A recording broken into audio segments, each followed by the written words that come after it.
up YouTube? Welcome back to Psychotic Street Builds. If you're new to the channel, go ahead and hit that subscribe button. Today's video, we're gonna go ahead and go over the LS Swapped IS300 build. I know a lot of guys been asking questions about it, so we're gonna go more into depth about it. We're gonna talk about what it takes to make the build complete and how much it all costs. Without further ado, let's go ahead and get into the video. We'll break it down by categories, by engine, transmission, miscellaneous stuff, all that kind of thing. So let's get into it. All right, guys, so let's go ahead and talk about powertrain options. So specific to sticking with LSs in these cars, I guess, you can go with the Gen 3 or Gen 4 LS. It could be a truck motor, you know, the Vortec motors that are basically the 4.8, 5.3, 6.0s, all the iron block stuff. I know they make the truck 5.3s that are aluminum. Those all have DOD stuff, but that's basically your options for engine stuff. You basically have all the way from 98, I think it is, 98 all the way to, don't quote me on this, I want to say 2015, 2016, something like that before they came out with the LTs. But for engine options, you have those from all the way from those years.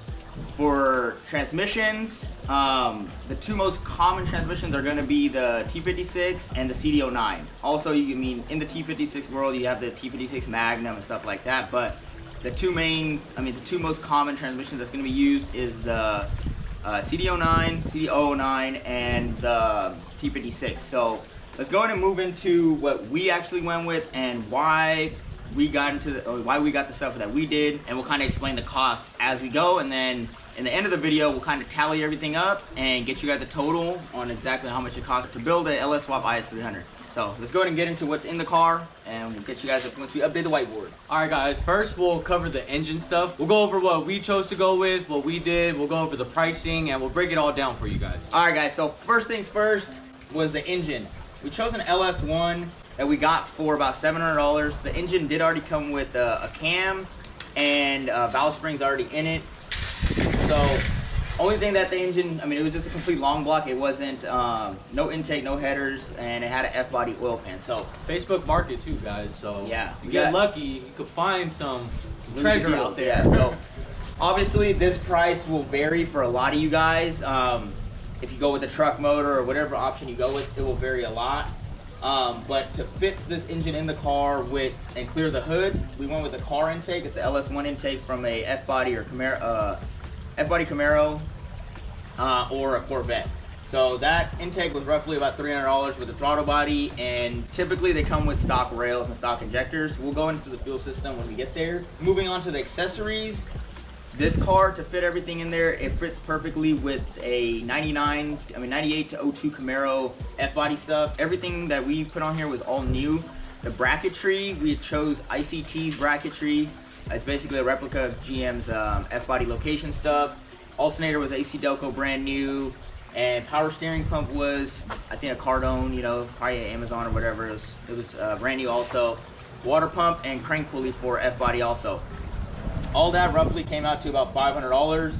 That will cover all your accessories with your belt, tensioner, water pump, crank pulley, and all that. So that's usually, you could probably cut this down a decent amount if you get used stuff or cheaper, parts like that. But we wanted our stuff to be pretty reliable, so we went with all new AC Delco factory stuff.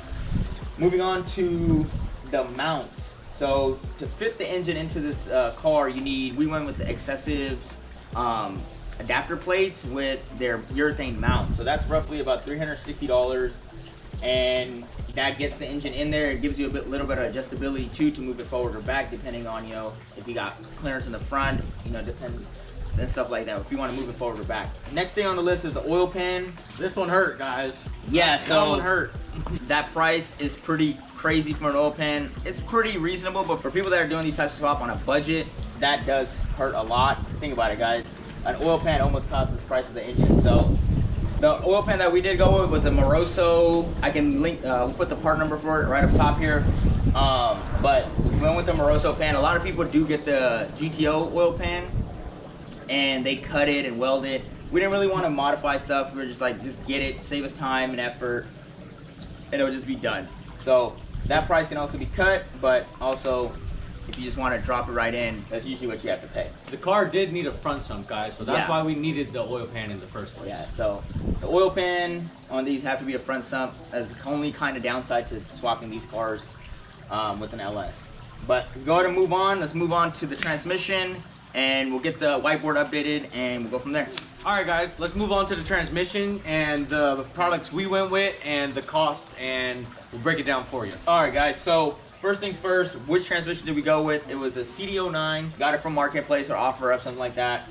It was $550 for a complete CD09 with shifter and everything, which all got junked anyway. To get the CD09 to bolt up to the LS, you need the adapter plate from ICT or Collins. That's roughly about $700.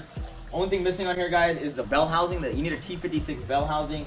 You can get those roughly on Amazon for like $100. They're nothing special. It's not SFI rated or anything. It's a stock aluminum bell housing. We actually have one laying around, huh? Yeah, we had one laying around. Moving on from that, guys, we got the clutch kit. We did go with a cheap eBay clutch kit. It was like a stage 2 kit for a T56. So that was with the flywheel. It was roughly, with the lightweight flywheel actually, it was around $300. And we probably have over a couple thousand miles on the car already, and it's been working fine. Not expecting to go 100,000 miles with it, but for that price, you can't beat it. It came with the throw bearing and slave and everything you need to basically get that done. The next thing on the list, guys, is basically to get the clutch master and everything for an IS300. Chase Base is really cool. They make a full-on adapter that basically takes the stock location hole and everything that's on the firewall, and you can install their clutch master. I think it's roughly $180. Also, it comes with the master cylinder, adapter plate, and also a banjo. You can also opt and get the reservoir. That's another $50. We didn't have the budget for it at the time, so we didn't get it. So specifically to us, this car was an automatic car, which most of the time these cars are, and you have to get the pedals. So you can get aftermarket pedals, but we went with the stock pedals, and that was roughly about $550 or $50. There's a company, I want to say Climbing Gear or something, on eBay. He sells all brand new pieces from Toyota. It's complete brake and clutch pedal and the whole swing arm and everything. That would hurt too, guys. These are the couple things that are expensive and kind of make this swap kind of scare people away, but trust us, it's worth it. But that may be beyond my abilities. Oh, that's beyond your ability? Fitting aftermarket pedal is possible. You have to get a factory either brake pedal or cut the firewall up. We can probably go with a boosterless master and get a Wilwood pedal assembly. It roughly will probably be almost the same price, if not more, depending on what company and stuff you go with. But for the ease of the swapping it's all metal pedals. It's not like these cars where they use plastic pedals and they break. So these are metal, so it was a good option to just go with the OEM pedals. To get all the clutch line and slave and everything working, the lines and fittings basically was roughly about $100 from basically adapting the slave to a Dash 3, getting the line, getting the remote bleeder, because we don't want to be tight under there bleeding the clutch if we needed to at the track or something. That's roughly about $100. The last thing on the list is the shifter. The shifter, we went with the Excessive Manufacturing, the same company that made the engine mounts. It is one of the cheaper shifters that actually fits perfectly in these cars. It's roughly about $350. The shifter on CD09s, guys, is not attached to it like a T56, so the factory CD09 shifter sits probably like almost a foot off the transmission. I don't know why, obviously to fit the Z's and G's and stuff. So obviously for us, swapping those transmissions in, that's why you need to change the shifter. I think that shifter comes with 3 placements. So if you want it forward all the way or all the way back, it gives you a good amount of range.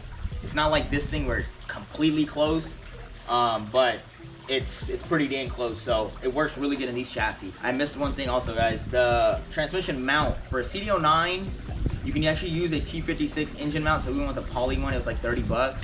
So make sure you guys include that. We'll include it later in the cost. But and the cross member. So I know Excessive also makes a cross member for these cars. I think it's another like $150. We actually had the stock cross member that I kind of just cut out where the 2 mounting holes could fit, and it's working. It's aluminum. It probably is not going to hold up for too many clutch kicks and too much power, but it's holding up for now. There's no stress cracks or anything on it. But you guys, it's pretty much a flat plate that just kind of shims down a little bit, so it's pretty simple to make if you want to use some home steel or whatever, something you can get from the metal supply store or something. But let's go ahead and move on to fuel system and I believe cooling system. We're gonna do that in one thing. All right, guys, now let's go into the fuel system. We'll talk about the route we went through, what we did, the products we bought, and we'll also go over the costs. All right, guys, so the first things first, it was the fuel tank. We went with the stock tank. It was the cheapest, easiest route. Obviously, we had the factory tank still with the car. So obviously that cost us $0. we'll tell you guys what we did to make the fuel tank work in a little bit. But the lines and fittings includes all the, well, this car specifically is on E85, so we went with all nylon steel-braided lines. So we basically went all new fuel lines, all new AN fittings, and that was roughly about $150. Moving to the fuel pump, he spelled it wrong, as you guys can see again. He spelled it right there. We'll give him props for that, guys. And right here. Oh, alright, guys, so the fuel pump was a Walbro 255. We tried to fit the 450. Yeah, so we did try to fit the 450 because I had one laying around, and for whatever reason, it was difficult to fit it on the hanger, whatever it was. But we went with the 255, fit like stock, took like 10-15 minutes to install, and we're good to go. So that's another reason why we went with the stock tank, was because of that. You know, just simple, easy, and done. And it's really the hanger, guys. The 255 slides right into the hanger. The 450, you got to modify the hanger so intensely that it just wasn't even worth it. Alright guys, so moving on from the fuel pump, the regulator. We used a regular, normal LS Swap Corvette style regulator. It's a filter with the regulator built into it. That just, it simplifies a lot of stuff. You know, you don't have to adjust the fuel pressure or anything. I mean, it kind of stops you from adjusting stuff. Also, so a lot of, all factory IS300s don't come with the return system. So on the fuel pump module, basically the hat, we had drilled a hole, put a return bung on there, and the regulator goes right to the top of the fuel pump hat, and that's where we set the return. And the regulator was around 40 bucks. If I didn't mention earlier, the fuel pump was $120. The fuel rail, you guys probably don't have to upgrade and do all that if you don't want to, but we did. The fuel rail that we went with was Bull Boost. I usually recommend the Jegs one, but Jegs, I guess they were out of stock at the time, but they usually run about $100 for both of them. And we were having some hiccups with our fuel, with the Bull Boost one. The Bull Boost,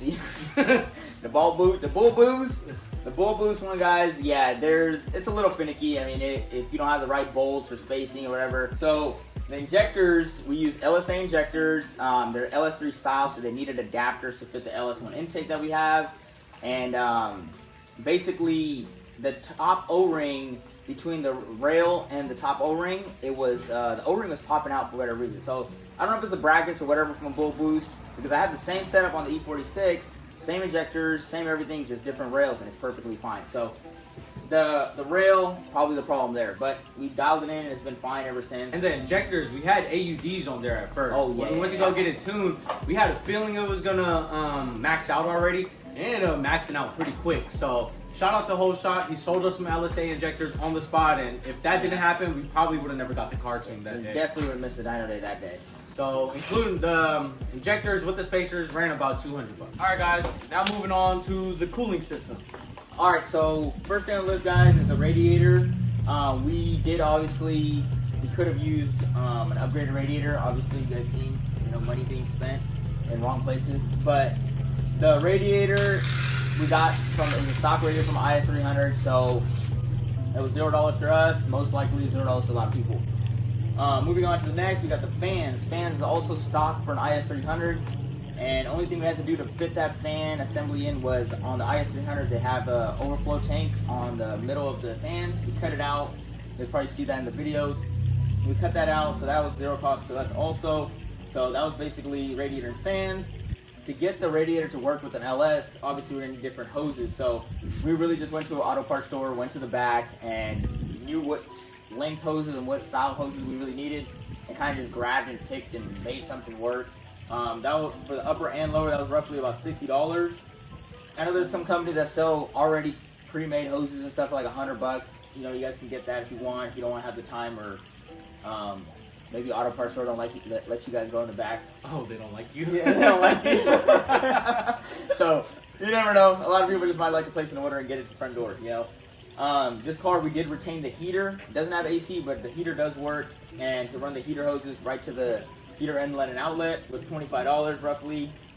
It's a little cold out here in California. Yeah, so defrost the windows and stuff like that. To continue with the upper hose on LS, there's a steam port. A lot of times that goes to the radiator, to the upper side of the radiator or whatever. We actually couldn't do that with the stock radiator. We ended up actually getting an adapter port with a 1/8 NPT bung on there.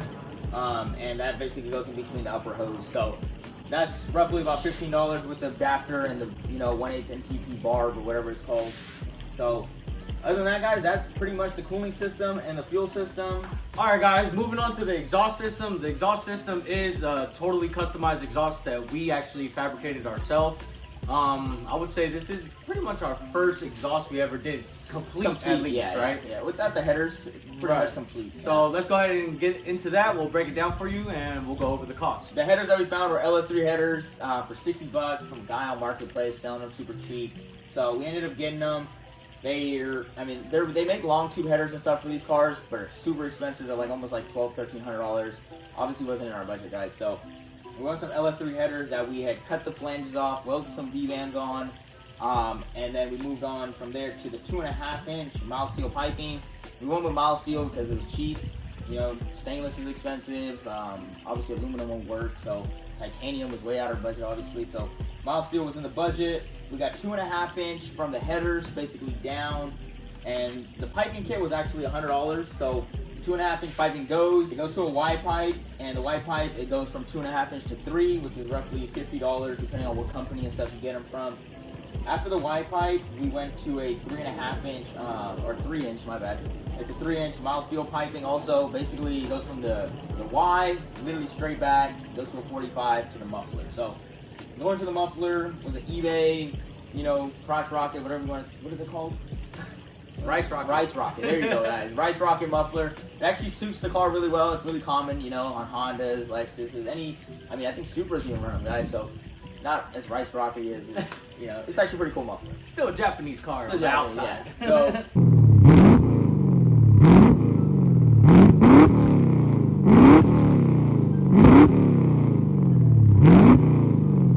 the muffler was about, I want to say 60 bucks. No, it looks like a 5, guys. I know we mentioned the V-bands earlier. Basically, we used the V-bands right after the manifold, and we used basically it's all the way one piece all the way to the muffler, where we can swap it out from the muffler to the straight pipe. So that V-band and the O2 buns were roughly about 50 bucks, 60 bucks, you know, somewhere around there. For the exhaust system, fairly cheap, guys. I know a lot of people will get the long tube headers because they're chasing power and all that. The car made 340 wheel horsepower, plenty for drifting. So you don't always have to go with the long tube headers. You don't always have to get the expensive, fancy stuff. As you guys see, it works. You know, the car works, it runs. Might have a little exhaust leaks here and there, but don't worry about it. As long as it's after the O2, guys, you shouldn't have to worry about it. We were using a flux core welder at the beginning, so welded in-house. But other than that, guys, that's the exhaust system. All right, guys, to kind of just sum up all the miscellaneous stuff, we'll go ahead and talk about that. We'll talk about wiring. How did we get the key to start with it? How did we get the fans to turn on? We'll talk about the cluster, how we got the speedo to work, and RPMs, the gas gauge, all that little stuff that, you know, you kind of just need finessing and you don't think about at the end. We'll go ahead and go over that right now. All right, guys, so first things first, we got the engine in, we got the transmission, we got the cooling system done, we got the exhaust done. Cool, it's all nice and dandy, but how does it run? So this car specifically, we used an Amazon standalone harness that's for an LS with a T56. So that harness from Amazon runs about $120. Could be a little less, could be a little more, you know, depending on the day. I know Amazon's always going up and down. With that harness, we're using stock sensors. So it uses stock crank sensor, stock cam sensor, stock water temperature sensor. This is a this is a speed density car, so it doesn't have a mass airflow, but we use the intake air temperature sensor from like I want to say it's like one of the GM cars. They're all the same. It's pretty common when changing a lot of cars to speed density.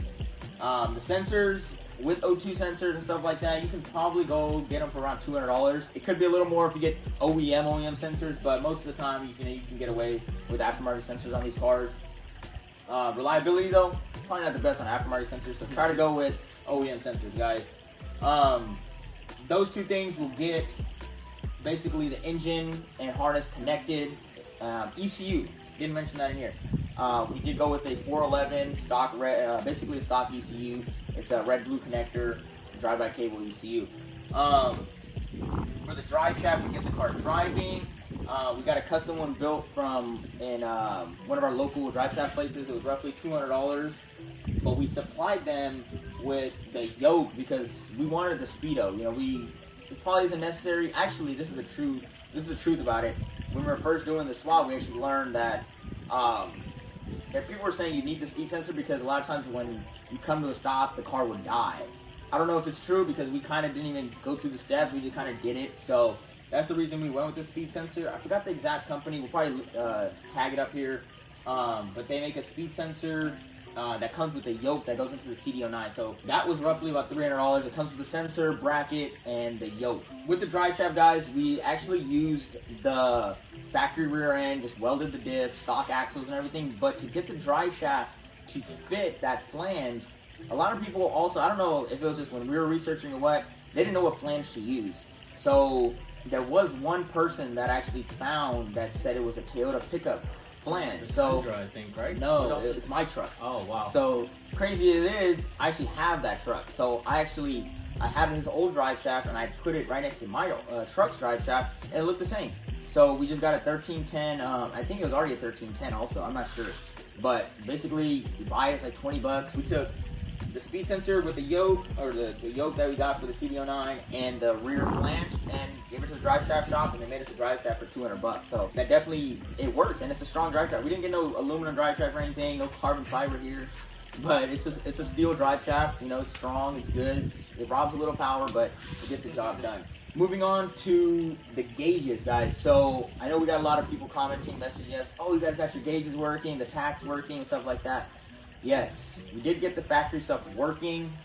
I don't know how. No, I'm kidding. We basically, on the standalone harness, it has like couple outputs for speed, tach, and I think that's the only two things we're actually using, speed and tach. So the speed, we have the speed sensor wired through the harness into the ECU, so the ECU actually knows the speed that the car is going, coming off that sensor, and we actually just wired it directly from the ECU right to the back of the cluster. That's for the speedo. The tach, same way. There's an output from the ECU for RPM or tach signal that goes right to the cluster. Very simple. A lot of people, I think they don't know or just haven't tried or just scared. I actually had an extra cluster that I tested it with in case I shorted something. And, you know, to note is the tach isn't actually 100% accurate. I think he's off by like 1,000 RPM. The more he goes, the more inaccurate it gets, guys. So, I don't even use it no more, guys. Yeah. I just go off sound. it's just honestly. sound, and then also a lot of, I mean, you can kind of reference it and know like, hey, 2,000 is 3,000 or, you know, stuff like that. You'll probably eventually learn. It works, it moves, it gives you an idea where you're at. It's not accurate. If you want accurate, then you're probably going to want to just, you know, go to an aftermarket RPM gauge or tach or something like that. Same thing with the fans. The ECU can control the fans. So I actually wired 2 new relays and the 2 outputs that comes from the ECU to trigger those relays to turn on whenever the temperature is set in the tune. So that's how the fans are operated on their own relay. We attempted to use the factory relays. It probably is still possible to use the factory relays. I just gave up. It was simpler, easier just to wire our own relays, knowing the wire sizes we use and stuff like that. So you can definitely clean it up and use the factory stuff, but it is what it is. Fuel gauge. Fuel gauge still does work for him. I know there's a lot of info online that says, oh, if you remove the stock ECU, the fuel gauge will go down in increments of quarter tank or something. I thought it would too, and I actually told him that, hey, are you okay with that? Come to find out, when we started driving the car, it was perfectly fine. It drops fast. It drops fast. Very fast. But it definitely works accurately. It hasn't ran out of gas. I haven't got a call about it, so we're good on that. Knock on wood. Knock on wood, yeah. I've ran out of gas in my car, but we're not going to get into that. The fuel pump wire I actually have going, I have the trigger, no. So I have the wire that's coming also on the LS standalone stuff. Most people probably know. The ECU actually triggers the fuel pump relay. So what I did was I used the standalone relay and just took the power wire that went from that relay to the main power on that relay over there. So eventually when we rewire it, you can eventually just run the power straight to the pump. You know, you don't have to go from that relay to that junction block and stuff like that. So oil pressure. On an LS, oil pressure is the main thing. If you don't have oil pressure, good luck. You're going to be replacing your motor pretty soon. So oil pressure, you need an adapter that adapts the M12 or whatever thread it is to a 1/8 NPT. This car right now has a manual gauge, just running from there into the car. So that's how he's monitoring oil pressure. Water temp, fairly simple also, except on this car, if a lot of people rerun the water temperature sensor on the passenger head in the back, that sensor is pretty hard to get to right now because all the ABS stuff. You can put it, you know, on the lower hose, on the water pump. A lot of people have different ways of putting it. Car's not overheating, so that's where we left it. We haven't installed it yet. Probably needed eventually. But for gauges wise, that's really all you need. Oil temperature, not really too worried on these cars. It's not turboed or anything. So for gauges stuff, that gets you pretty much going and gets you a little bit of info while you're in the car.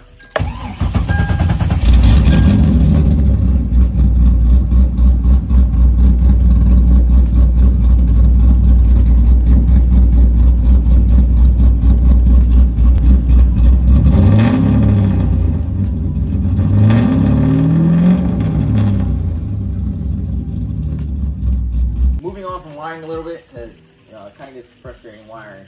But the throttle cable, guys, it's basically an Amazon low car cable. I want to say it's just a 36-inch cable that I got from Amazon. That was $30, and we actually used the factory mount for the firewall from the IS. So basically, drill it out, mount the cable to that, and throttle cable bracket. We used low car style, I think it is. It's on Amazon also, guys.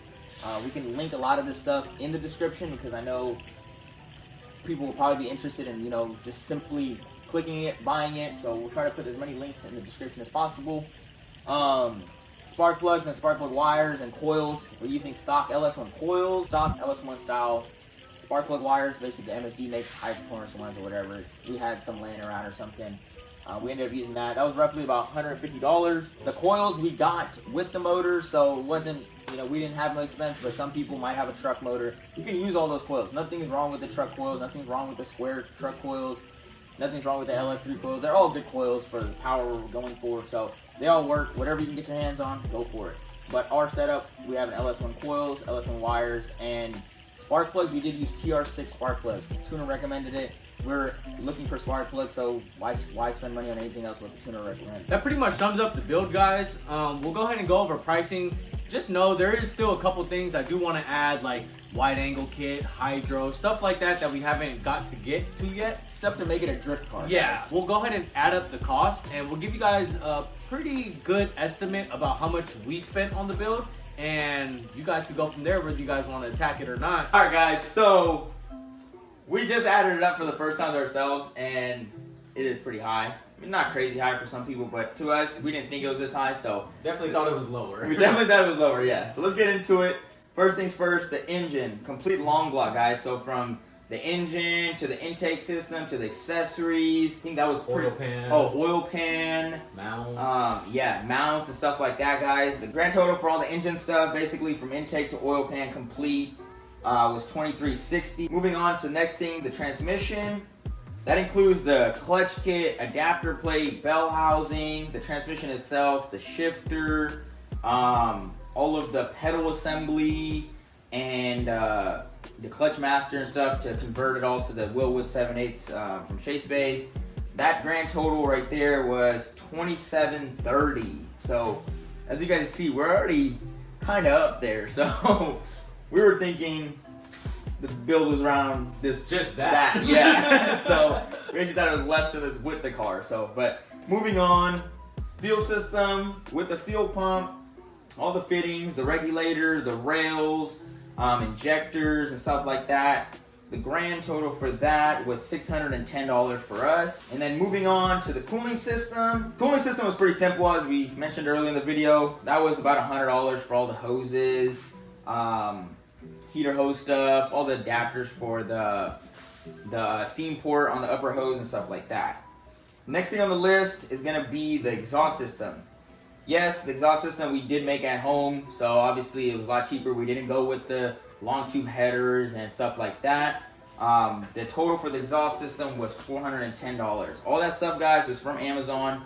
So if you guys are interested, make sure you guys go down to the description. There's links in there. We'll try to put all the links to it at least.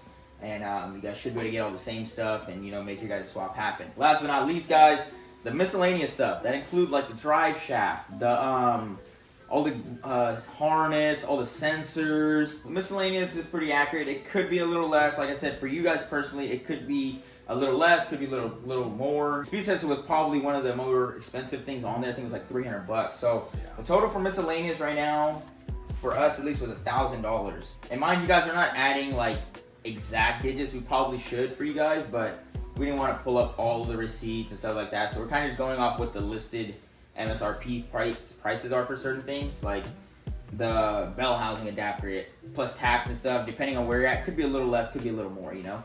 But for the whole moment you guys been waiting for, you guys probably added this up on your calculator already, on your phone or whatever. If not, we'll go ahead and add it up and give you guys a total.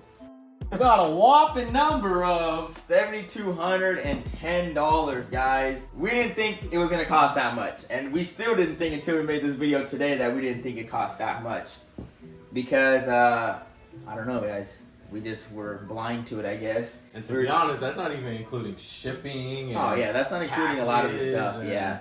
But for the most part, if you want to LS swap your IS300 and you're on a budget, I guess it's kind of hard to say that now, guys. But you could do it for a slightly cheaper if you got like the used accessories, or you got a complete engine with. I know you can get an LS1 complete nowadays for like $2,000, but a lot of those are Corvette ones. Accessory drive brackets won't work with these cars. A lot of different setups, but the bare minimum, I want to say you can look into the $5,000 to $7,000 range. Obviously, none of this is including labor, guys. This is all in-house. We did all the assembly. We did all of the research and stuff like that. There was no, we didn't have to pay anybody to do. Only thing actually we did pay someone to do was the drive shaft. As you guys know, we don't have the equipment to do all that. But yeah, guys, that's the number. I'll let TJ give you his opinion because this came out of his pocket, guys. So I don't think we expected that guy. Yeah, where's it go, guys? To be honest, if you really want my opinion, at the end of the day, we're car guys. It's gonna put a smile on your face. Might come at a whopping price of $7,200, but that's a $7,200 smile in my opinion. And honestly, I'm happy with the build, guys. It's reliable, and like he said, we did all the work, so we know every little thing, every nut and bolt put into this car. We know the benefit of doing it yourself. You know how everything is done. You know how it's done in the aspect of if it's done properly, or what wire went where, what to do when diagnostic purposes comes into hand. Don't get afraid. I know a lot of people might watch this video before they do their swap and they're looking at this number in a 6 month or a year build. That's honestly not too bad for a badass car that we built, There's parts we could have cheaped out on. There's parts we could have got the more expensive part on. But hey, it's kind of your taste, how you want your car to run. Hopefully you guys still want to do your swap, because we'd love to see more LS ISs rather than 2J ISs. But the platform is there. It's reliable. I mean, we drive these cars to drift events, guys. We drive them there. We thrash on them all day, and it gets us home. And the drift track, it's not close to our house, guys. No, it's not. But at the end of the day, guys, like I said, it puts a smile on your face. If you guys are interested, I hope this video covered mostly everything. I know a lot of people had questions about our build. This is my drift car. This is my LS swapped IS300. This is estimately around what it cost me. But again, if you guys have any questions, hit me up. Hope you guys enjoy the video. Stay in tune. We're going to have way more drift content coming up. And I hope you guys stay tuned and stay psychotic, guys.